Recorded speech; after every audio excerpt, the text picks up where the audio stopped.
반갑습니다. 보기만 해도 편하게 투자할 수 있는 편투입니다. 오랜만에 대구의 신규 청약 단지가 나왔습니다. 대봉교역 금호 어울림이고요. 바로 분석 시작해 보도록 하겠습니다. 청약일은 2021년 3월 3일부터 2021년 3월 8일까지고요. 1순위 청약일은 2021년 3월 4일이 되겠습니다. 당첨 발표일은 2021년 3월 12일이고요.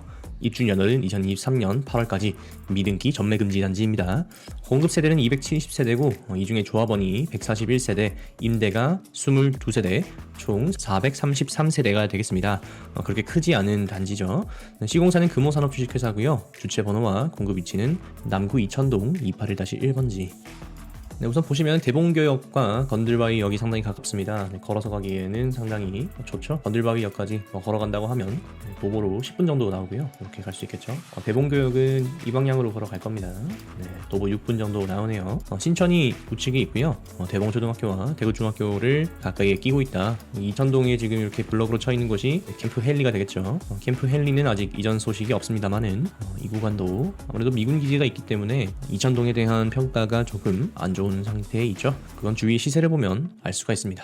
입지적으로 봤을 때는 그렇게 시내와도 가깝고 신천도 있고 범어 내거리까지 가기에도 무리는 없기 때문에 실거주하기에는 크게 나쁘진 않을 것 같습니다. 다만 좀 더 상세한 이야기는 세부적으로 들어가서 한번 다뤄보도록 할게요. 이게 지금 3호선 구간을 나누고 신천 구간 나눠서 위쪽은 대봉동이고 아래쪽은 이천동이고 길 건너면 수성 일가동인데 이 선을 중심으로 참 가격이 많이 변한다는 게 전 참 신기하게 느껴지기도 합니다. 대구 조정지역 지정 이후 두 번째 모집 공고고요. 직전 분양단지인 감삼 힐스테이트 센트럴은 청약이 대성공을 거두었죠. 여전히 대구에도 실수요자들은 남아있다라고 보시면 될 것 같습니다. 대구 시내권에 살고 싶거나 또 중심 입지에 살고 싶은 사람들은 누구나 있고요.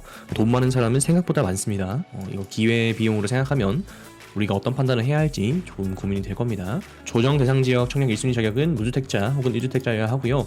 무주택자에게 우선 지급이 됩니다. 통장 가입 후 2년이 지나고 예치 기준 금액을 납입해야 하고 세대주여야 합니다. 5년 이내에 다른 주택에 당첨된 사실이 없어야 하고 대구 주소 6개월 이상 계속 거주자가 1순위로 우선 선발됩니다. 2021년 1월 1일 이후 취득한 분양권은 주택수에 산입되니까 참고하시기 바랍니다. 조정 대상 지역의 청약 산정 비율은 전용 8호제곱 이하는 가점제 75%, 추첨제 25%입니다. 따라서 금호 어울림은 가점제 75, 추첨제 25라고 보시면 되겠네요.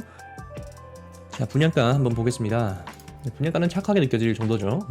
5구의 경우에는 3억 7천, 3억 7,690만원, 5구 B는 3억 7,840만원, 73의 경우에는 4억 6,290만원, 74의 경우에는 4억 7,670만원, 84의 경우에는 5억 3,760만원이 되겠습니다.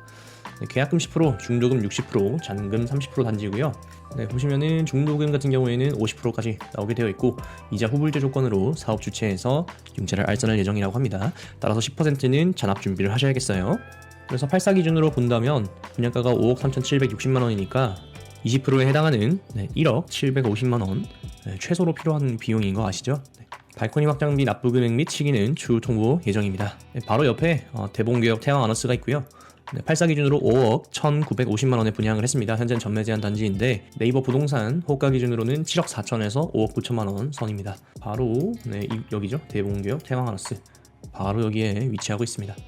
국민평수 기준으로 현재 5억 9천, 가장 비싼 건 7억 9,850, 7억 4,250까지 나와 있네요.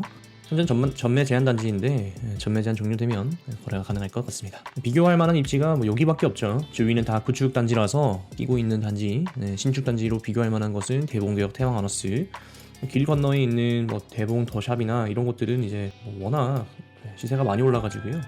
무슨 9억 매물도 있네요. 8억 매물도 있고요. 이 차는 이제 10억을 바라보고 있습니다. 와, 정말 대단합니다. 중구의 대봉동이 9억 10억 한다니 참. 그보다 상위 입지인 이제 대봉선 같은 경우에는 9억 5천도 나왔네요. 정말 끔찍합니다. 3호선 건너기만 하면 한 7억 수준에서 금액이 떨어지니까 입지를 좀 약하게 보신다고 하시면은 다음 선택으로 이렇게 선택을 하시는 것도 나쁘지 않겠죠. 이게 여담인데 제가 처음에 이제 신혼집 알아본다고 막 한창 부동산 공부할 때였어요. 그때 이 이천동 강변타운이 경매 매물로 나왔었거든요. 여기 이천동 강변타운이죠. 위치가 너무 좋은 거예요. 걸어서 바로 대봉교역이고 살만하겠다. 그리고 가격도 그 당시에 굉장히 저렴했던 것 같습니다. 네, 70%였거든요. 그래서 여기 한번 입찰을 해볼까 그랬었던 기억이 납니다.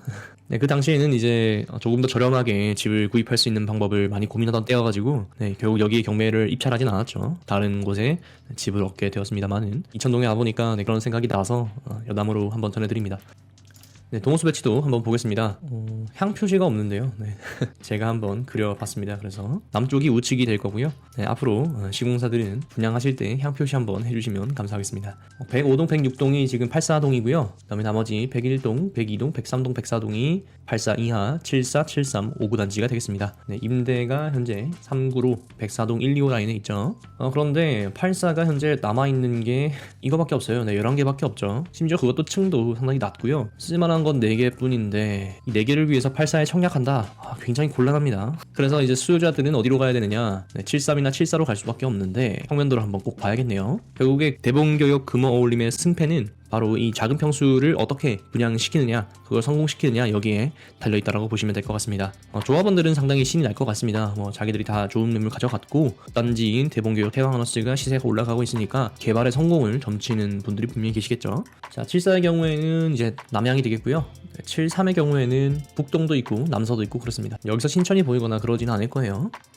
네, 5구의 경우에는 3베이고요. 네, 5구는 억지로 4베이를 고집한다기보다는 네, 방 크기를 생각해서 3베이로 가는 것도 괜찮습니다. 한상형으로 구성이 되어 있고요. 독특한 게 이제 발코니 실외기실이 지금 여기에 위치하고 있네요. 침실 2에 붙어 있다. 요건 조금 새로운 발상인 것 같습니다. 보통은 이제 안방 옆에 발코니가 있는 경우가 많은데 침실 2에 발코니와 실외기실이 붙어 있네요. 5구 B 보겠습니다. 5구 B는 여기 실외기실이 조금 더 튀어나와 있다 보시면 될 것 같아요. 59A와 구조는 같습니다. 네, 73의 경우에는 타워형입니다. 타워형이고요. 네, 북동 있는 거 제외하고는 괜찮을 것 같아요. 전형적인 타워형 형태죠. 네, 침실 3이 약간 더 침실 2까지 나와주면 좋은데 그것은 뭐 대지 면적이나 설계 시공상 여의치 않았나 봅니다. 그래서 주방이랑 거실이 약간 찌그러져 있는 모습, 이런 부분은 살짝 아쉽게 남습니다. 침실 공간도 침실 2와 거의 비슷한 크기인 것처럼 보이네요.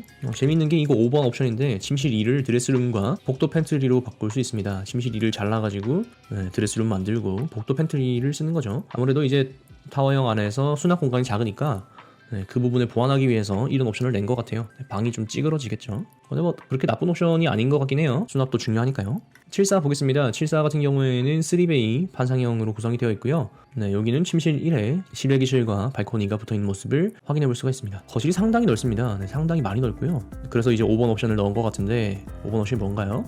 네, 거실 팬트리와 가구도 시스템 선반 넣는다고 합니다. 그래서 거실 팬트리가 이렇게 만들어지면 거실이 좀 좁아지고 수납 공간을 만들 수가 있겠네요. 네, 이 옵션은 다 선택이니까 네, 취향껏 선택하시면 될 것 같습니다. 84 보겠습니다. 84는 4베이 판상형이고요. 사실상 여기서 이제 주력하는 평수이고 남향이고 가장 좋은 동이고 좋은 물건이고 그렇습니다. 네, 욕심을 많이 낸 곳이죠. 네, 4베이에서는 84에서는 딱히 입될 것이 없는 것 같습니다. 네, 뭐 다 적당하게 나왔죠. 네, 그래서 예상 청약 경쟁률은 84가 가장 높고요. 그 다음 74, 73, 59A, 59B 순으로 유니트 면적 순으로 갈 것 같습니다. 그래서 84가 아무래도 일반 분양 물량이 적고 그 중에서 쓸만한 곳은 4군데 정도밖에 되지 않기 때문에 내가 정말 실거주 당첨 목적으로 청약을 할 것이다 라고 하시면은 당연히 74에다가 청약을 하셔야겠죠. 74나 73 사실은 뭐 1차인데요. 전용 면적 1차인데 타워형이냐 판상형이냐 이 구조에 따라서는 선호도가 좀 다를 수 있으니까 그건 여러분들이 판단하셔가지고 하시면 될 것 같고요. 금액에도 큰 차이가 없습니다. 그래서 선호하시는 유니트 형태를 청약하시면 되리라 생각이 듭니다. 뭐 전통적으로는 대구에 판상형을 좀 더 선호하는 경향이 컸고요. 타워형은 아무래도 조금 젊은 층들이 선호하는 형태이긴 하죠. 뭐 그렇지만 이제는 이 수요가 거의 계층이 비슷비슷해졌다라고 생각이 많이 듭니다. 그래서 내가 좀 더 당첨 확률을 높이고 싶다라고 하시면 73으로 가시고요. 내가 그래도 살아도 판상형이 살겠다고 하시면 74로 가시면 될 것 같습니다. 사실 이제 대구가 전체가 조정 대상 지역 또 투기과열지구로 지정이 되다 보니까 사실 청약 기회 한 번 한 번이 굉장히 중요한 기회가 되어버렸어요. 그래서 청약을 잘 쓰는 게 굉장히 중요한데 어떤 단지에 내가 분석해서 잘 들어가느냐 이것만큼 더 중요한 게 없지 않나 싶습니다. 네, 어느덧 74가 5억 원 정도 필요하게 되었습니다. 적은 돈이 아니죠. 네, 제가 처음에 이제 부동산 입성할 때만 해도 74는 4억 원대고 84가 5억 원대였는데 어느새 그런 가격은 이제 돌아볼 수 없는 가격이 되어버린 것 같습니다. 돌아갈 수가 없고요. 74 기준 어느덧 5억이 필요한 시대가 되었다. 참 무서운 것 같아요. 가격 상승하는 게 마냥 바람직한 일만은 아니다라는 걸 생각해 보게 됩니다. 결국에는 이제 실수요들이 대구 안에서 살지 못하고 경산이나 크노폴리스 같은 외곽으로 밀려나게 된다라는 점에서 마치 어떤 서울의 확장을 보는 듯한 그런 느낌이 대구에서도 좀 재현되고 있는 있는 게 아닌가 그런 생각이 듭니다. 아직까지 경산이나 테크노폴리스, 구지면 이쪽은 비조정 대상 지역이기 때문에 내가 당장 살 집이 필요하다 하시는 분들은 이쪽으로 고개를 돌려보시는 것도 괜찮은 기회가 될 것 같네요. 이런 분석이 도움되셨길 바라면서 보기만 해도 편하게 투자할 수 있는 편투였습니다. 감사합니다.